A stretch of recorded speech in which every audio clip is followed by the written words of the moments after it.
Di balik balutan perban yang membungkus luka bakar di tubuh kecilnya, ada trauma yang jauh lebih perih di hati Ahmad Devan Ramadan.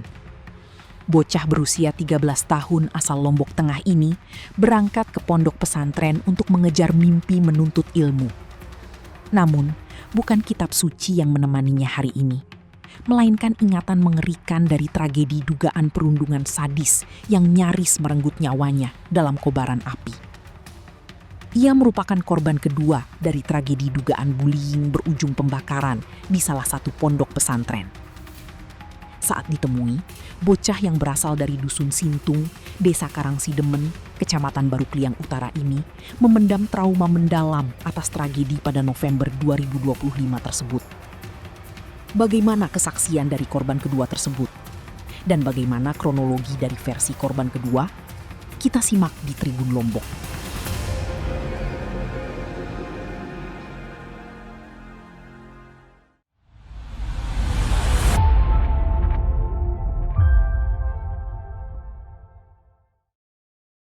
Ini masih ingat pada saat kejadian itu seperti apa di sana itu. Itu benar bahwa Raihan itu mengajak Devin itu untuk ke ruangan dan melakukan bermain api lah. Apa ajakan Raihan yang masih diingat? Enggak diajak, tapi saya ingin memperbaiki Kipas di sana.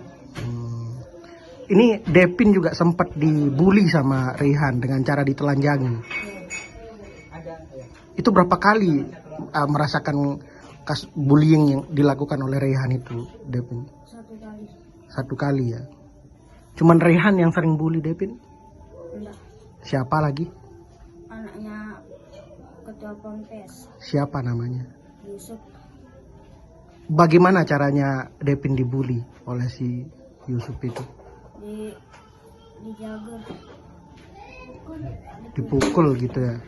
Itu yang bikin Devin merasa tidak betah di sana itu. Sempat mau keluar juga ya. Pernah ngelapor ke Abah? Enggak. Karena tidak berani karena anaknya mungkin ya. Terus pasca insiden kebakaran itu gimana? Apakah memang ditutup pintunya sampai Devin ini tidak bisa keluar atau seperti apa, Dev? Enggak tahu. Saya hilang kesadaran. Pingsan langsung di sana ya. Bangun-bangun sudah di rumah sakit berarti. Enggak. Bangunnya di mana? Sudah dibuka Pintunya. untuk memaksakan diri jangan. Dev, ini gimana? Karena banyak sekali luka sampai ke muka-mukanya ini. Itu gimana sakitnya? Masih dirasakan panas dan segala macamnya itu?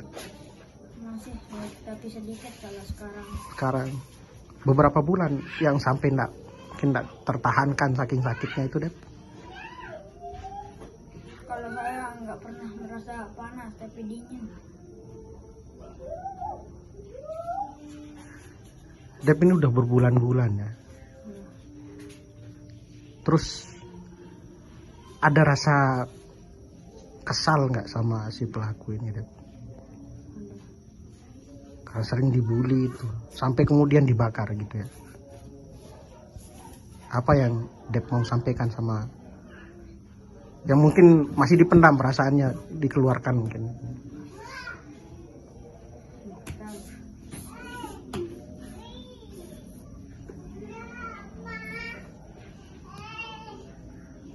Masih berjuang sampai sekarang berarti Devin ya? Masih ingin sekolah? Apa cita-citanya Devin kira-kira?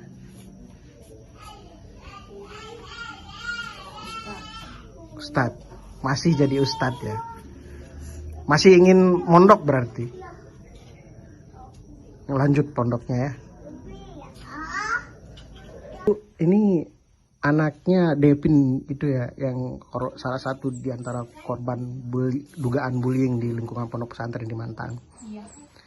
Ini bisa diceritakan gimana sih keadaannya Devin sekarang ini? Keadaan yang sekarang. Nggih. Lihat cerita nih keadaan dia meniwah mau ya tetap ya lalu operasi saat ini ya kering memang lagu ya sakit tuh nih dokter menandai toa atau operasi ini yang seri beli terus dia nak tahu lampak nih lampak berarobot menandai operasi yang pun atau operasi kering-kering 3 kali Tinggal 3 kali kontrol ya? 3 kali operasi bukan kontrolnya. Kontrolnya sih nggak tahu beberapa kali itu berapa sering. Sekali operasi aja itu nggak tahu nyampe beberapa kali kontrol. Tapi melihat keadaan adik Devin sekarang ini sebagai seorang ibu, bagaimana perasaannya, Bu? Campur aduk, sedih, sakit, susah. Kempe namput sedih, saya nganja sedih tengah tanah ke saya ruan terus semeton ya loe keadaan kepeng penang kendenara. Lalu tuh peta ani si bapak nenden tahu. Dia tak tahu lalu bermotor datang provinsi, lalu bermotor jarin.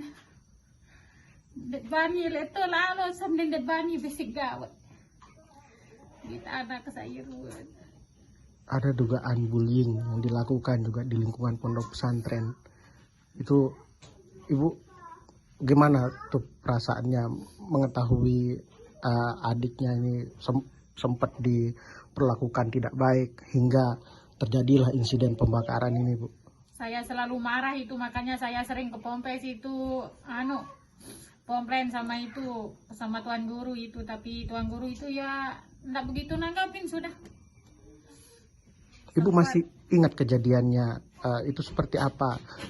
Apa namanya pada saat Ibu dihubungi kemudian adik Devin itu kita lihat seperti ini, itu bagaimana tuh Ibu bisa diceritakan? Saya itu tidak dihubungi sama ketua Pompes itu, anak kakaknya ini yang sekolah di sana itu yang pulang jemput saya itu bawa saya ke rumah sakit Praya itu sudah sore sekitar jam segini sudah. Terus apa keterangan Pompes pada saat Ibu sampai di sana? Apa kecelakaan katanya? Saya tidak sempat nanya. Saya cuma lihat anak saya yang sudah seperti itu, saya sudah tidak tahu gimana rasanya itu. Saya cuma bisanya nangis, kenapa kamu seperti ini gitu, saya bilangin ini. Anak saya tidak ada yang bisa cerita, teman-temannya juga itu tidak bisa cerita. Setelah 5 hari itu baru anak-anak itu bisa cerita, kalau dia itu tidak pernah cerita.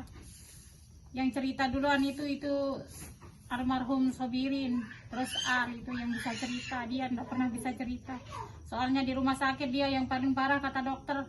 Soalnya kepalanya juga itu besarnya itu baru kejadian itu sebesar helm yang paling besar sudah. Teman-teman yang lain nggak ada, biasa saja itu kalau kepalanya. Cuman itu gelembung-gelembung aja itu bekas luka bakar itu. Kalau dia ini kepalanya itu nggak tahu itu besarnya gimana. Makanya saya itu nggak bisa bertanya, nggak bisa apa, cuman nangis saja. Iya nangis saja lihat anak saya seperti itu. Kenapa begini anak saya nih? Ini kan kemudian Ibu tahu dengan adik Devin menjadi korban bullying di lingkungan pondok pesantren. Pernah nggak Ibu komplain setelah kejadian ini ke pihak pondok pesantren? Sering, bukan setelah itu sering saya ke sana itu minta pertanggungjawaban itu. Apa ya, katanya? Pondok pesantren. Apa katanya pondok pesantren? Pondok pesantren. Ya pihak pondok pesantren itu katanya itu yang lakuin itu kan namanya Rehan itu. Terus dia itu pihak pondok pesantren itu nggak mau tanggung jawab. Kalau pihak pondok pesantren itu katanya pondok pesantren Pukul Haryanto. pas yang kena no bahasa sasa nih. Pas tesakan no ketua yayasan no makan ande unin arah apa narano arah tanggung jawab nih unin sengan no korban masih unin dengan akhir ya telimpahan jok kesalahan no jok Rehan wane pas kejadian kebakaran nih. Monele pihak nih korban unin parandirin. Ampun parandirin korban dengan barang-barang haile pondok no yang milu kebakar. Ampun parandirin korban indah si ketua yayasan. Ini kan kejadiannya cukup lama, bulan November. Berat nggak Bu untuk menerima kenyataan yang dialami? Berat sekali. Apa yang dialami oleh Ibu selama berbulan-bulan merawat adik Devin ini? Sedih sudah. Yang dialami itu sedih soalnya itu ya biaya itu saya sedih anjan. Kondisi cacat permanen juga mungkin membayangi, sempat nggak terlintas pikiran terburuk itu Bu? Apa paling buruk yang sempat terlintas di benak Ibu dengan kondisi adik Devin ini? Anak saya cacat yang beli dia nak tahu pita kepen benar mun dia tahu rumu ni kata wa malik yang kebetian ni nani adik nanara ni dia tahu rumu ni dah ya suruh sasiri sedih mangan mun dan dek pewo nen tahu mangan mun nai menen dek do besok nen tahu akan dek pandi nen tahu pandi kan aku kerembeng ulang hari ini ya suruh sakit sedih susah ya itu doang man. Pernah merintih kesakitan yang mungkin di bayangan seorang ibu itu sangat menyakitkan gitu? Sering. Seperti apa yang paling diingat? Saya juga itu bilang ke dia ini anak yang sedang sakit, kamu sakitnya 10%, saya 100% sakitnya gitu saya bilang. Ini ke anak saya. Sebab nih ya sakit-sakit ya kerumu, mun aku sak ngerumuan, sak susah si kepeng benang, sina belanja nih, sina belanja din selaku si susahan wane. Malik kendek tau dalam tepetean si bapak anu hanya menpuyuh-puyuh lebih mati. Iya satu tulen penyusah sak belik wane.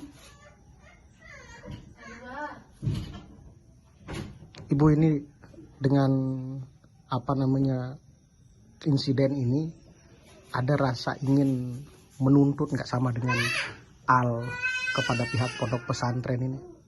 Sangat ingin. Bapaknya juga kemarin itu sempat menyalahkan saya. Kenapa kamu cepat sekali mengeluarkan anak ini dari pondok? Makanya tidak pernah dijenguk kata bapaknya. Tapi Al aja yang tidak pernah mengambil surat surat pindah, tidak pernah dijenguk kata saya. Oh berarti setelah kejadian itu langsung dikeluarkan Devi? Enggak. Yang saya keluarkan itu kemarin setelah selesai Idul Fitri itu. Saya mengeluarkan anak saya dari sana soalnya tuan guru yang datang minta surat. Saya menandatangani surat keterangan itu apa ya katanya. Apapun yang terjadi di pondok pesantren itu pada murid-murid semua sudah tidak ada pertanggungjawaban dari pondok pesantren maupun ketua yayasan katanya itu di surat itu. Makanya saya itu mengeluarkan anak saya dua-duanya dari sana. Di mana? Pasca Lebaran. Iya, pasca Lebaran Idul Fitri kemarin. Apa pimpinan ponpes ke sini? Iya. Oh. Itu yang dia bawa surat itu. Iya, dia bawa surat itu makanya saya mengeluarkan anak saya yang dua-duanya. Sempat ditandatangani? Enggak sempat, enggak mau saya. Ibu kalau semisal Abah itu melihat video ini, apa yang mau Ibu sampaikan sama Abah dan semua jajaran di pondok pesantren ini? Milik saya aden hanian aden saleto atedo kana kaden saya mau engat ruarasen adek saya ande api-apian dan besarwan aden salete wasamba mesini ketua yayasan malik pas kebaca surat no nia uni nenda te fotos hubungan gara-gara kanak-kanak nih uni lagu kenyataan nia ya fotosan hubungan de tite sengan nia kan nia laruan murid nande nuah le tedo kan. Sakit hati kamu dengan kondisi yang sekarang ini di pondok pesantren lepas tanggung jawab, anak sudah begini. Iya sakit sekali, bukan sakit aja itu. Cuma saya itu ndak tahu harus ngapain. Kemarin sempat itu sebelum Ali itu viral kan, saya harus gimana, minta bantuan sama siapa. Saya kan itu hampir itu kemarin itu kalau ndak anu itu saya mau ke kantor desa itu. Mau minta bantuan gimana. Kepala desa itu harus bantu saya, soalnya anak saya harus operasi sampai sekian kali, saya nggak ada biaya. Pasrah begitu ya Bu. Apa harapan Ibu? Dengan sekarang kan cukup jadi atensi. Harapan besar Ibu seperti apa ke depan? Harapan saya sih bisa dibantu, gitu aja. Download Tribun X sekarang. Menghadirkan lokal menjadi Indonesia.